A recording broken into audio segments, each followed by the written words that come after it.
You're listening to Leadership Powered by Common Sense with your host, Doug Thorpe. Here's Doug. Well, hello again, everyone. This is Doug Thorpe, and you're listening to another episode of Leadership Powered by Common Sense. Today, we're going to wrestle with a topic that is very near and dear to my heart. It's the idea of avoiding burnout and some of the other common frustrations that happen in the business world.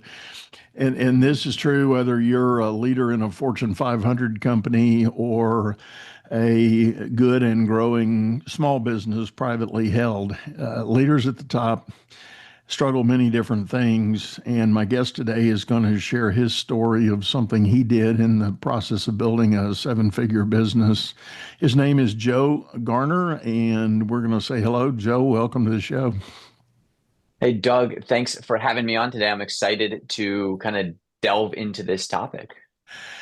I'm really intrigued by your backstory. You were a guy that had started building a business and making great things happen, and then all of a sudden, it kind of crashed at high speed into that proverbial brick wall. So tell folks that backstory, if you will. Yeah, certainly. I wouldn't say that it was a high-speed crash. This was a very long and arduous crash. Yeah, I was the frog in the water that was boiling. So background, went to college for business, knew I wasn't going to get into the corporate world. I didn't apply to a single corporate position. I never did any internships. I just knew that that was not the pathway for me. When I got out of college, an opportunity showed up to help a buddy's dad.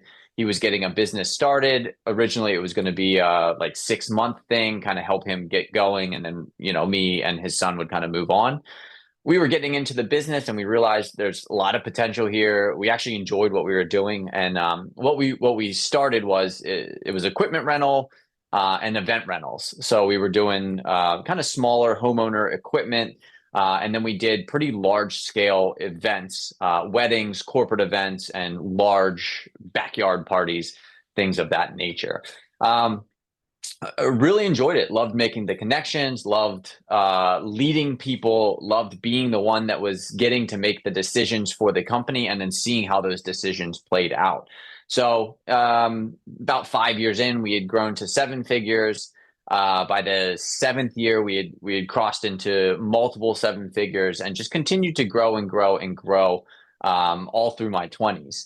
It wasn't until probably about 27, 28 that I started to realize that things were starting to become overwhelming, that what used to bring me joy no longer was bringing me joy. And along this process, I had, unfortunately, didn't have the mentorship and the foresight to build systems into the business that started to remove me from the business. So I kind of got late into that. And at that point where I started burning out, I actually did start building systems and creating, kind of divisions and organizations inside the organization that helped us kind of get to a point where it was a little bit more sustainable. But even at that point, even 2, 3, 4 years later, I still felt this overwhelming sense of burnout, of discontent with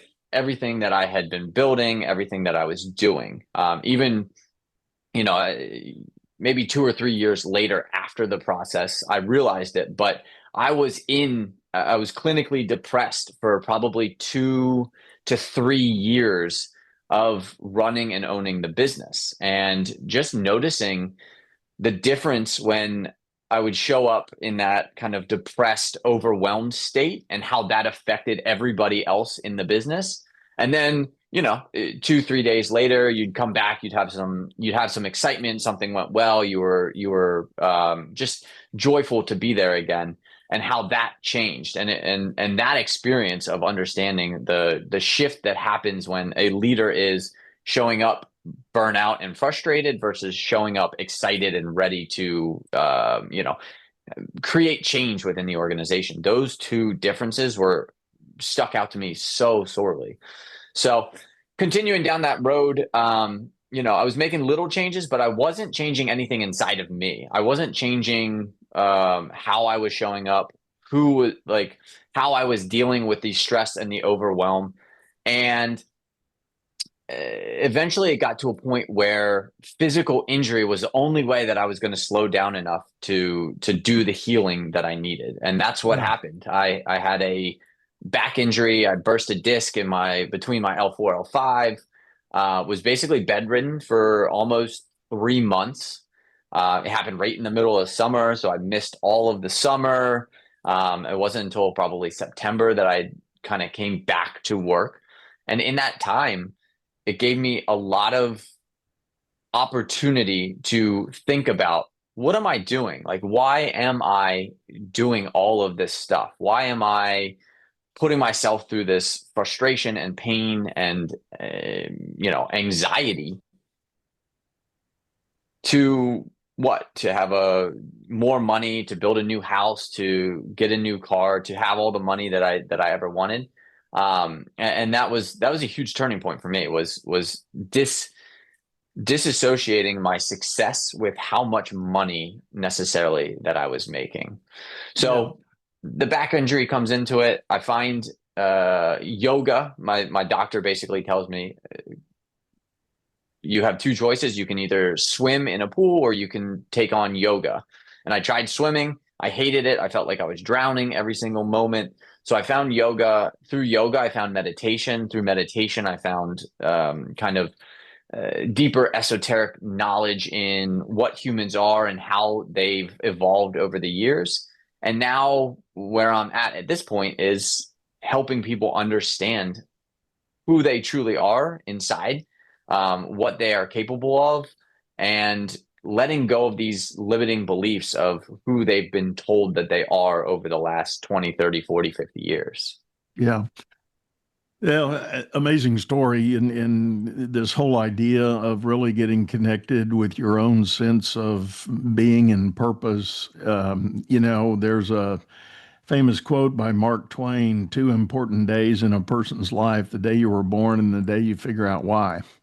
And I saw that, and anybody that's been listening to my show for a while has heard this story, but I'm going to repeat it. It is worth repeating. I experienced this in a big way, not just personally, but kind of corporately in the crash of '08, the big financial crisis. And I had been forced to close a company because of that crisis. So I was in a little bit of a quandary. I had lost a little bit of my own sense of identity and purpose by having to close the company. And I still had an entrepreneurial fire. So I started a nonprofit for, of all things, job seekers, people that were also had been given pink slips, most of them for the first time in their life, and they had no idea what to do or where to turn. And very quickly, what I discovered was, in this forced change, when a person's been working a career path their whole adult life, and all of a sudden it's pulled out from under them, people weren't suffering a medical issue like, the back injury, but they were definitely suffering an emotional injury because their identity in the work they were doing had been stripped away. It was just gone. Mm-hmm. And they were now forced to revisit the whole sense of purpose and redefine who and what they were. So we quickly pivoted our coaching and our assistance work that we were doing to start by helping people do work to re-engage with themselves, really do a soul-searching exercise to define what a real passion was. And we had a couple of tools we used, and I can talk about those later, but we help people really first connect with their sense of being and who and what they really should be and could be. And for a lot of people in our program, and over a couple of year period, we coached over 4,500 people in job change. The people that really kind of locked into a new sense of identity and purpose, like you said, they showed up with a whole elevated level of energy, a whole level of excitement, when they really grounded themselves in their own sense of meaningful purpose, they could go look for opportunities that fit that purpose rather than find a job just to get a paycheck. Right. And we had a very high success rate, all things considered. And, people were much more fulfilled, and they felt that now their work for the first time might be rewarding. And I can't tell you how many people said, that, boy, this is amazing. I've spent 10, 15, 20 years on this career path.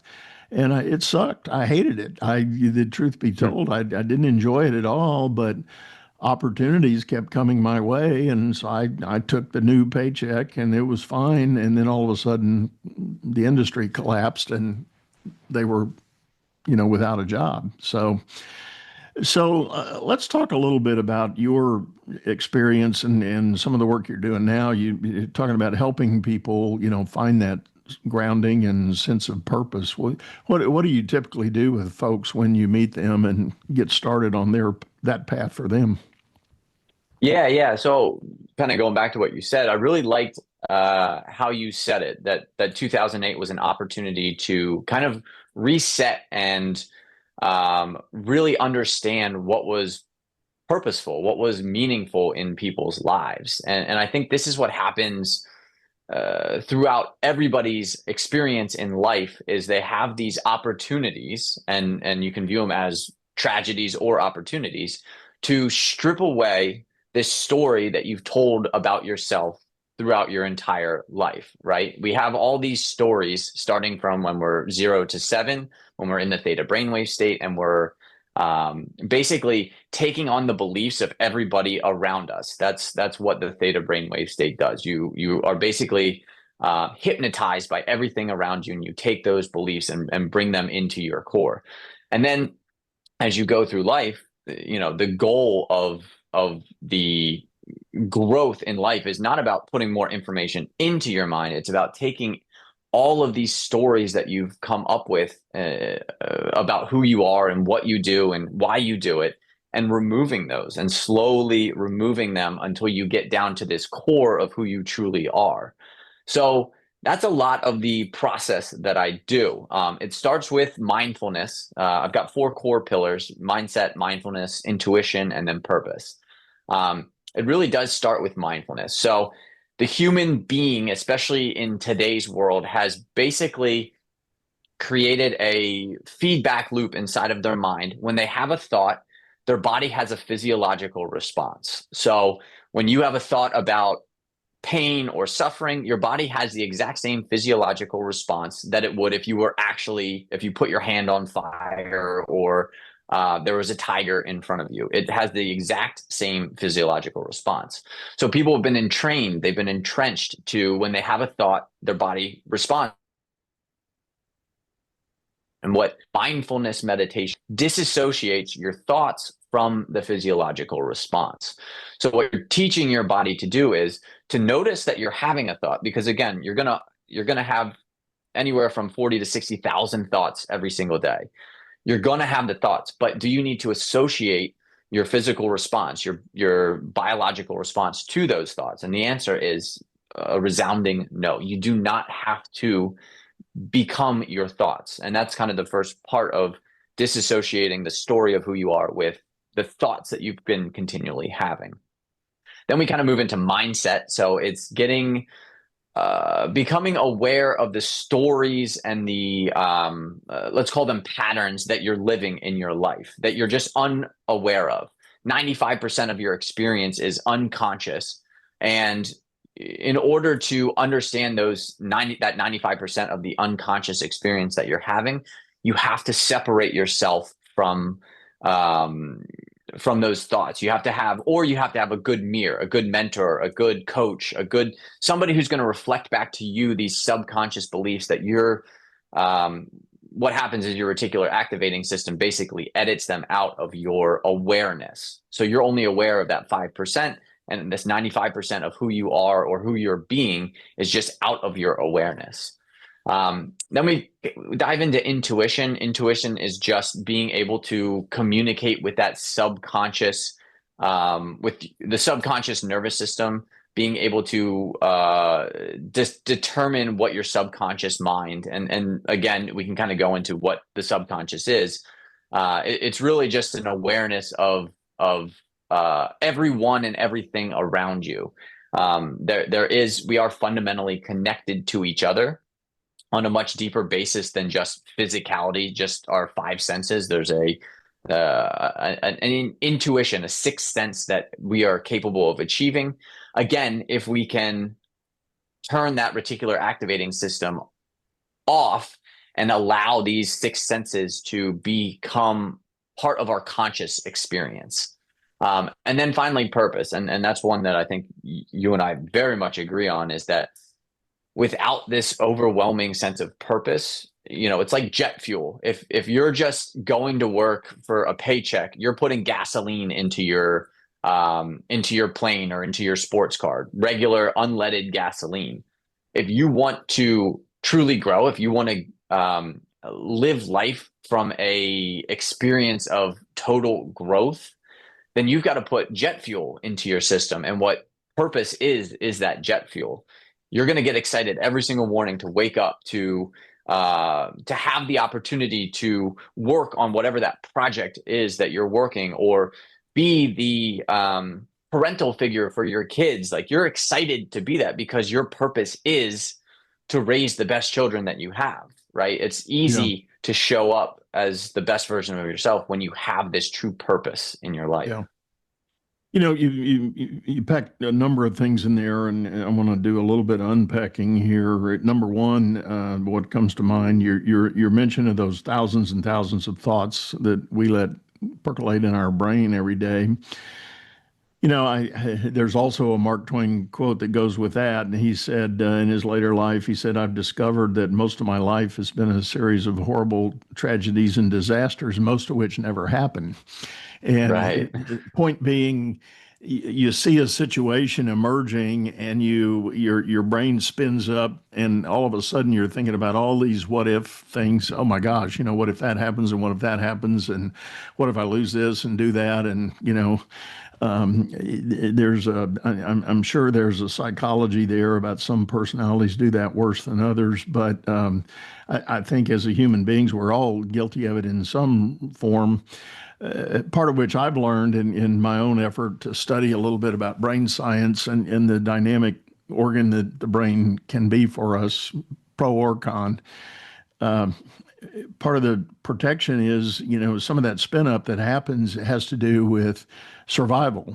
Our brain's number one job is to help us survive and, fight the bear in the cave and whatever it takes, to survive. So when we anticipate change, we go into potentially this fight or flight mode. And what the brain scientists tell us, the unfortunate part of that, all of that processing in the brain happens in another region, totally disconnected and void from the frontal lobe, where our logical thinking happens and our creativity and our ability to do good work. So if we're in a constant state of fight or flight, we're really not doing good work. Because that part of the brain is just literally disengaged.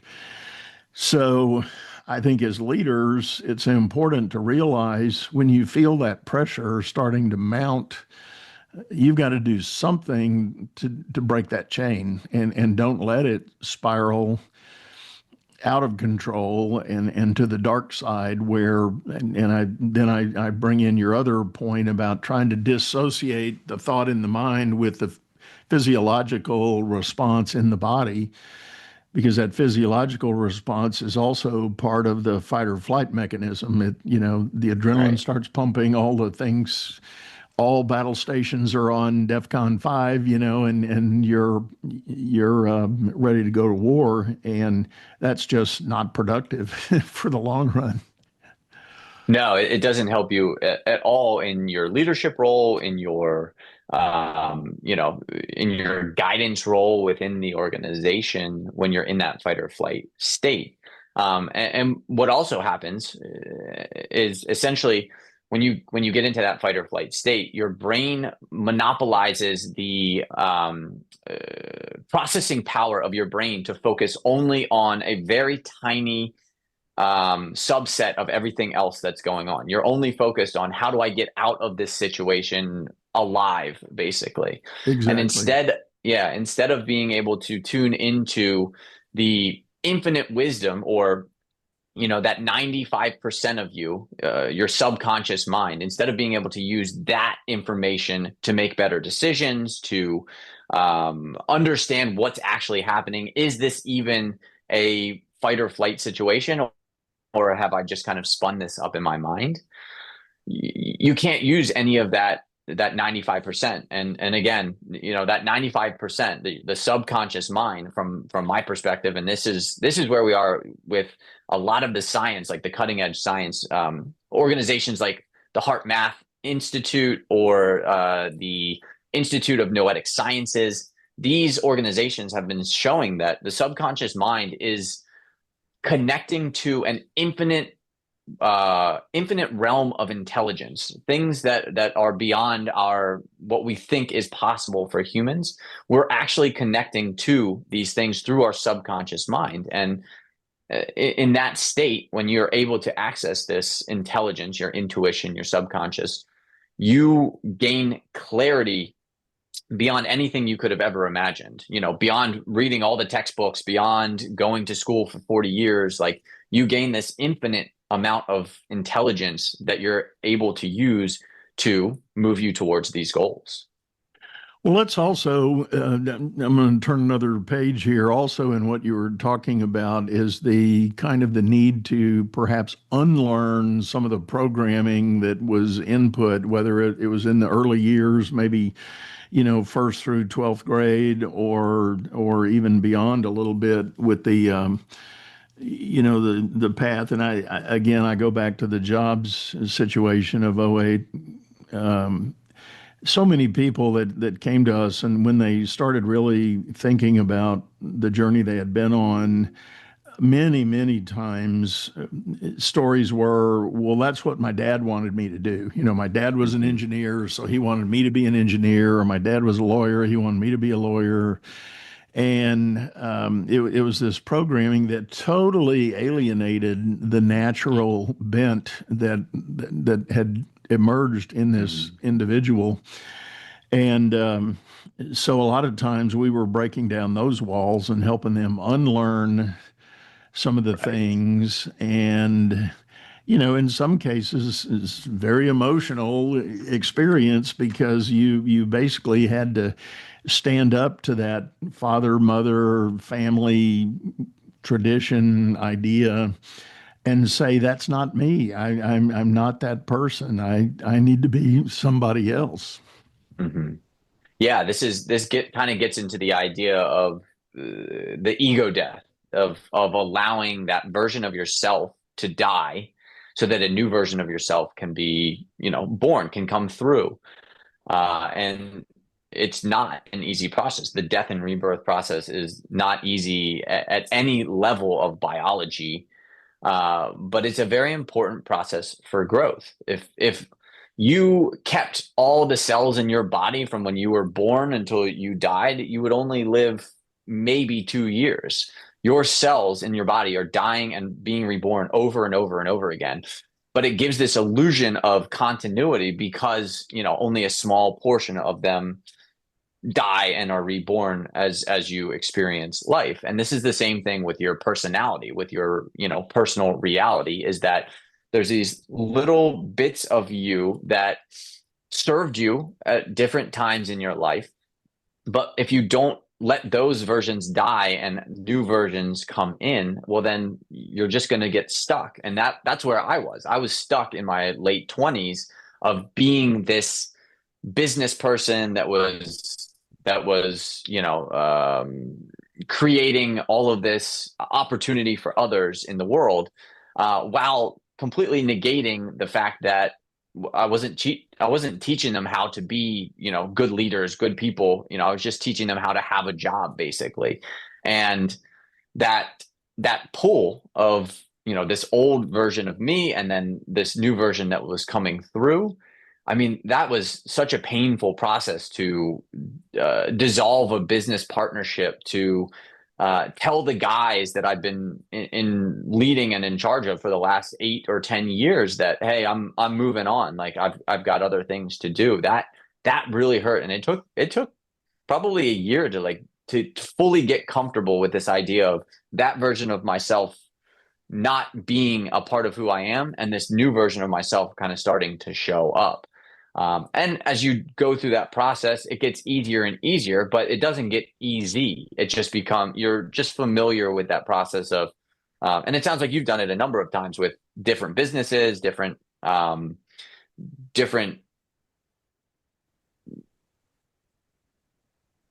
coach you're doing, and you're all kind of shift. If you had stayed with that first initial coaching program that you had, I mean, we were talking earlier how even right now your coaching program is kind of shifting a little bit. So, as you get familiar with this process of change, it does become easier. But that first big shift or change, because, you've just been on autopilot for 10 or 15 years, it can be shocking and difficult to go through.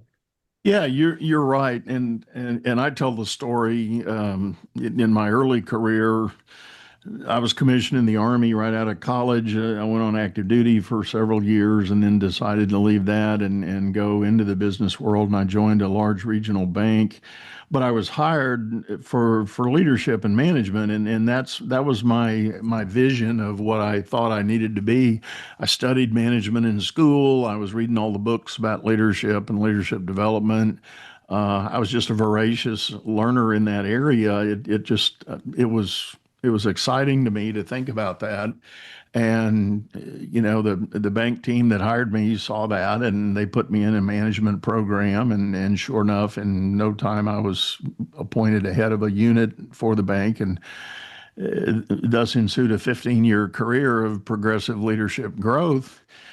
And everything I did was leading teams and doing work and building teams. And then one day, my boss walks in and says, "You're not the manager here anymore." And I went, "What?" And and I was asking the big question, why? I've had this long run. I've been earning bonus checks, and everybody been telling me good work, good job, big numbers and all that. And just very mysteriously, they didn't want me to run the unit anymore. And I was a division head. I had about 350 employees. And I'm like, what did we do wrong? Tell me which wheel fell off. And I went to the vice chairman of our bank, who was my skip level, several levels up. And I said, "You've got to give me an answer. I mean, I'm a big boy. I can take it. I just would like to know why." And he shook his head and he said, "You're never going to get that answer."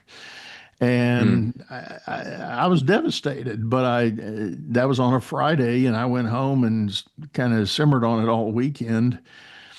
And I came to the revelation that, I had wanted to be a leader and a manager my whole career. And that's up to that point, I was now close to the 20-year mark of doing that, combining the military with the banking. And I said to myself, you know what? I wanted to be in the big leagues. I am in the big leagues. Even the big league players, they have slumps and they get traded, they get moved around.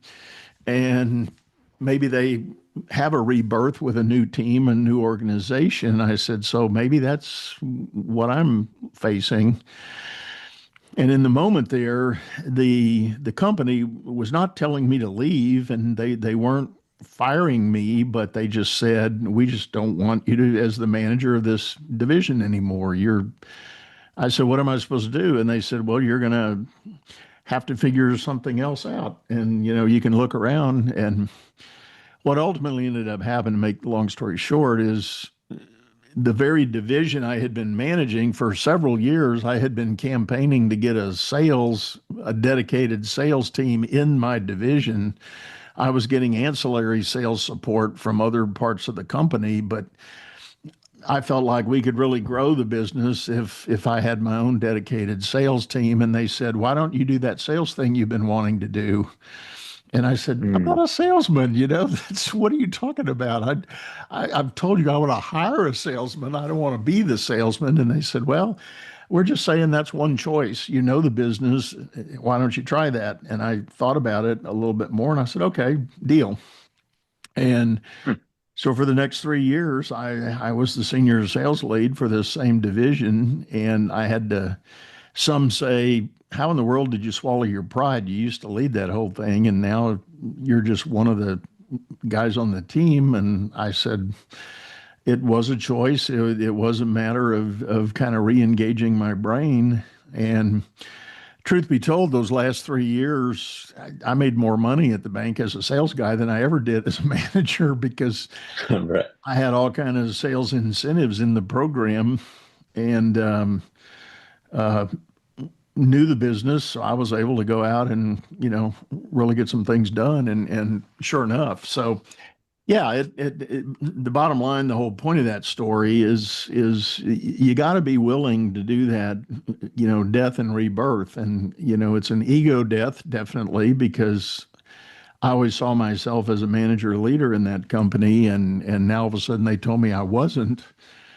And that was an undeniable truth I couldn't overcome, So my choice was either to leave altogether, which I ultimately did after 3 more years. But in the meantime, I wasn't really ready to leave. I really believed in what we were doing there as a company, and I valued the opportunity to be part of that team. I just needed to find a new position. Hmm. And not to beat up the sports analogy, but if I was an all-star second baseman and they told me they had a new hotshot in second base and they wanted me to go to the outfield, well, I had to agree to go to the outfield. Right. And yeah, that ego death, it really is. Throughout your life, as you go through those experiences, the ego begins to shrink smaller and smaller, and you start to embody more of this higher sense of who you are, this kind of soul level understanding of who you are, that this single human experience isn't necessarily all that there ever will be, that there is multiple lifetimes of experiences that you've gone through, and that this lifetime was giving you such a powerful lesson that you will learn, that you'll be able to use into the future, like in other incarnations, in other different lifetimes. You'll be able to use these lessons from this lifetime. And when you view those hard times as these incredibly powerful lessons that you learn, you start to transmute that energy of woe is me into what an incredible opportunity to, again, you've coached 5,000, more than 5,000 people. You've created such a massive change in people's perspectives. Like, how much more powerful does that feel than making all that money at the bank and again, just kind of like going along with another person's dream. Right, right. Well, and to bring it back to the key topic here, one thing I've done a lot of work in with my clients is the idea of if they're already in a position of leadership with their company, whether they're the owner, founder, or they're in a Fortune 500 management track as a senior leader, what I always end up doing is encouraging them to really do the work to define the leader they think they want to be, because Mm. everybody shows up with a unique and different opportunity to be something that is unlike anybody else. I can't be Joe Garner and you can't be Doug Thorpe. I mean, we can share some common values and beliefs, but to think about us as identical replacements for each other, that's just not going to happen. Right. And I encourage people to do the work to really kind of build their foundation, potentially in most cases for the very first time. Because inevitably, what happens, particularly in bigger business, people get hired as individual contributors. They work hard and they do good work and they get recognized for it. And the company says, we're going to make you a supervisor. And you do that for a while. And then they say, you're pretty good at this. We're going to make you a manager. And now you're a manager. We're going to make you a director. Now you're a director. We're going to make you a VP. And that is the career journey people go on. But they seldom, if ever, except for maybe the case of having a really strong mentor or an opportunity early on with a coach, they never really think about what does it mean? What is this thing I'm doing and what does it really mean? And more importantly, what do I really believe? And that gets back to that kind of core purpose idea. And I've had so many people when they do the work to really create and design and claim their own leadership framework. Now they have a whole different launch pad to show up. And it's kind of back to your point about they get to show up with a new level of energy, enthusiasm, and commitment to what they're doing. Right. And it becomes a good filter for decision making, for being confident, showing up, avoiding the imposter syndrome, because now they know what they're about, and they've got that sense of purpose and being, and inevitably that propels them to a whole other level of opportunity. Exactly. Yeah, they have that purpose now that they can essentially. It's a prism that they can view all their life decisions through. We all have these prisms that we view our life decisions through. Some of them are empowering, some of them are disempowering. And when you sit down and do the work, when you actually give yourself time to relax and think about these questions, not just superficial, all right, I'll spend 20 minutes on a worksheet and jot down whatever pops into my head. It's like, no, when you actually quiet the mind and you start to hear from the deeper parts of you, the subconscious mind, you start to hear what that is calling you towards. That's when you have this sense of true purpose. That's when you start to really show up. And again, authenticity. I saw it on your website, what is your authentic style of leadership, I believe is how you phrased Right. it. And Right. Authenticity is the highest vibration a human can experience. In psychosomatic, like psychopsychology, they talk about like different vibrations of feelings, like jealousy, anger, those are lower vibrations. Love, peace, harmony, those are higher vibrations. But the highest one is this idea of authenticity, to be a human being and authentically radiate this deeper intelligence through your nervous system. That is what is truly the highest vibration that you can get to as a human being on the planet. I'm glad you brought that up, because that exactly is the byproduct of this work I ask people to do, to really think about and do the really deep search on their sense of what kind of leader do they really want to be. And because it does create a whole nother level of authenticity.